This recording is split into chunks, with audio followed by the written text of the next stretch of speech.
तो Victor Axelsen versus शियूची वाली controversy video में मैंने डिस्कस किया था एक 25 सेकेंड रूल के बारे में।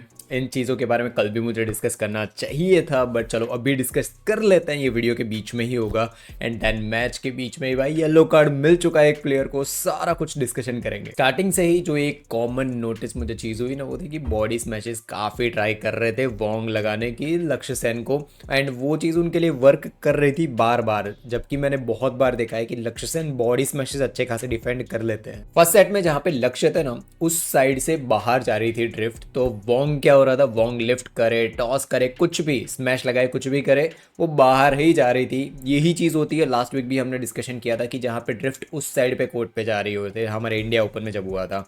भाई ड्रिफ्ट को कंट्रोल करना बहुत जरूरी होता है। एक दो चले जाए ठीक है, तीन चले जाए ठीक है, बट बार बार आपके हर एक शॉट बाहर जाए, उसको भाई कंट्रोल करना जरूरी है। अब देखो यहाँ पे 25 सेकंड जैसे ही रैली फिनिश हुई ना, 25 सेकंड का टाइमर यहाँ पे शुरू हो जाएगा। तो 25 सेकंड खत्म होगी, उसके बाद होगा क्या भाई? देखो ऐसे तो कुछ भी नहीं होने वाला है।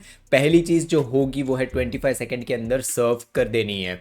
आप शटल चेंज करवाने जा रहे हो या फिर कुछ भी है, अगर सिर्फ एक चेंजेस है कोर्ट में, अगर अंपायर ने बोला है कि मतलब अंपायर या फिर प्लेयर ने बोला कि मुझे यहाँ पे थोड़ा बहुत मॉपिंग करवा देनी है, तो टाइम थोड़ा बहुत एक्सटेंड हो जाएगा, दैट्स कंप्लीटली फाइन। अगर कोई एक प्लेयर टाइम पास कर रहा है 25 सेकंड के अंदर, टाइम पास मूवमेंट करे जा रहा है, सर्व नहीं कर रहा है, बार बार शटल चेंज करने के नाटक कर रहा है, ठीक है, वहां पे भाई जो चीज होगी वो है अंपायर या तो वार्निंग देगा या फिर डिस्कशन करेगा प्लेयर के साथ क्लियरली। एंड आज तो येलो कार्ड भी मिला है, उसके बारे में डिस्कशन करेंगे। सो यस, मैं बहुत खुश हूं जिसके बारे में डिस्कस कर करके थक गया मैं। इंप्लीमेंटिंग चीजें धीरे धीरे हो रही है, पर चलो थोड़ी बहुत हो जरूर रही। मैंने बात की ना कि ड्रिफ्ट जो लक्ष्य सेन के कोर्ट में थी उस साइड से बाहर जा रही थी, तो वोंग से कंट्रोल ही नहीं हो रहा है भाई। वो इवन ड्राइव्स भी है ना, वो भी बाहर जा रही है। दो रिलीज है और दोनों का कंक्लूजन एक ही है, लिफ्ट बाहर जा रही है, ड्राइव बाहर जा रही है, लिफ्ट ड्राइव जा रही है बाहर। ये भाई कंट्रोल देखो, ड्रिफ्ट कंट्रोल करना है ना, कुछ मोमेंट्स होते हैं जहाँ पे आपको समझ जाना चाहिए। लास्ट वीक कुछ प्लेयर्स थे,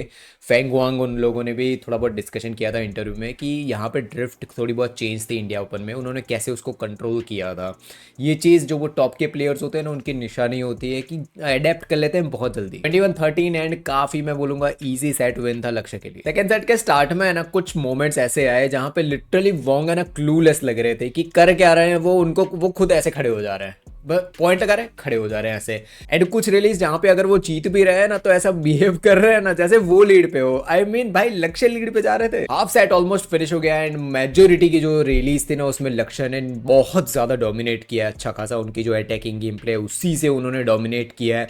एंड भाई वोंग सिर्फ डिफेंड डिफेंड डिफेंड करे जा रहे हैं। भाई मैंने वोंग के बारे में जो चीजें बोली थी, शायद भाई वहां तक पहुंच गया, लाइव पहुंच गया वहां तक, बहुत बुरा लग गया उनको भाई। 18-15 तक पहुंच गए वो, जस्ट विद इन 11-5 स्कोर थे। हाफ सेट गया तब तक वहां से 13 पॉइंट वो ले गए, 13 पॉइंट एंड सिर्फ 4 पॉइंट लक्ष्य को मिले। मैं सेकंड सेट को बस एक मिरेकल सेट बोलूंगा, और लास्ट के थोड़े रिलीज थे ना, उसके अंदर मैं क्लियरली ये चीज देख रहा था कि लक्ष्य थोड़े बहुत अंडर प्रेशर आ रहे थे। इसके बारे में वीडियो के एंड में मैं डिस्कशन करूंगा, तो वहां तक रुके रहना। ये जो प्रेशर वाली सिचुएशन है, इसके बारे में डिस्कशन करना जरूरी है। थर्ड सेट का स्टार्ट हुआ एंड भाई जो वोंग है उन्होंने अपनी लोअर बैक पकड़ ली कि बार बार दर्द हो रहा है, घूमे जा रहे, हर एक रैली के बाद घूमे जा रहे हैं, लोअर बैक लेके घूमे जा रहे हैं। इवन उनको भी पॉइंट मिल रहा है फिर भी घूम रहे हैं। वोंग को एक चीज थोड़ी बहुत समझ आ गई थी, बैकहैंड टारगेट करो लक्ष्य का, पॉइंट मिल रहा है, बैकहैंड टारगेट करो, पॉइंट मिल रहा है, बार बार मिले। एंड जैसे ही पॉइंट मिले उसके बाद वापस 10 बार घूमने गए। आपने नोटिस किया हो ना किया, वहां पे 25 सेकंड का टाइमर खत्म हो गया, बट आपको लग रहा होगा कि 25 सेकंड की वजह से अंपायर यहाँ पे उनको येलो कार्ड दिया। नहीं,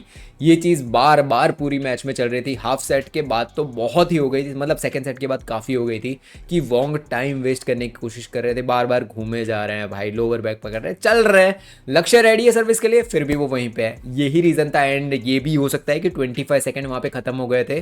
सारी चीजें कंबाइन करके येलो कार्ड दिया गया वोंग को। And yes, he deserve this.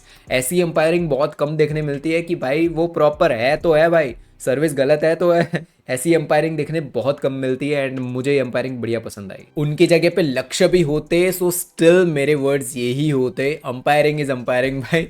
वो जो कर रहे हैं अंपायर आज, जो चीज की लक्ष्य होते, आयुष होते, लीज या कोई भी होते, ये चीज बढ़िया की अंपायर ने। अगेन नोटिस करो भाई, लक्ष्य के बैक एंड पे ही टारगेट चल रहा है। एक लिफ्ट की लक्ष्य सर ने, एंड वो लिफ्ट देखो बाहर जा रही है, ठीक है, जैसे ही वहां से शटल एंड भाई एकदम भाग के लक्ष्य वहां पे पहुंचे, शटल शटल लेने। उनको पता है वोंग थोड़ा बहुत टाइम वेस्ट कर रहे थे, बार बार फोरहैंड में स्मैश लगाई, ओवरहेड एकदम स्ट्रेट डाउन द लाइन लगाई लक्ष्य सेन ने, जो उनके सिग्नेचर शॉट्स में से भी आता है, straight down the line full powerful smash लगाई।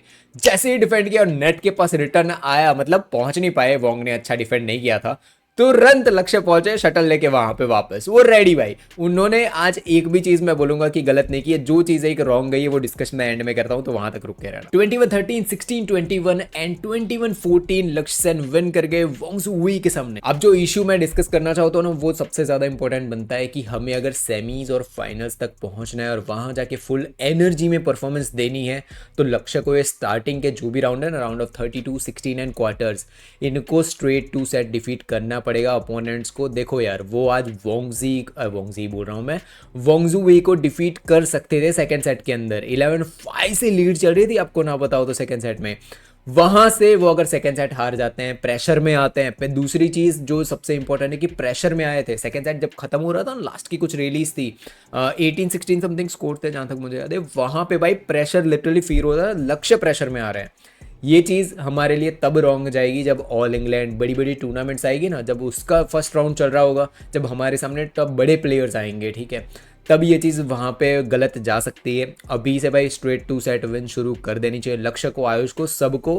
पहले दूसरे तीसरे राउंड जो भी चल रही है क्वार्टर्स तक, स्ट्रेट 2 सेट डिफीट करो। एंड ये प्रेशर वाली सिचुएशन आते ही जो भाई सेट ही हम छोड़ देते हैं ना, ये चीज़ थोड़ी बहुत चेंजेस मुझे चाहिए, पर्सनली मुझे चाहिए।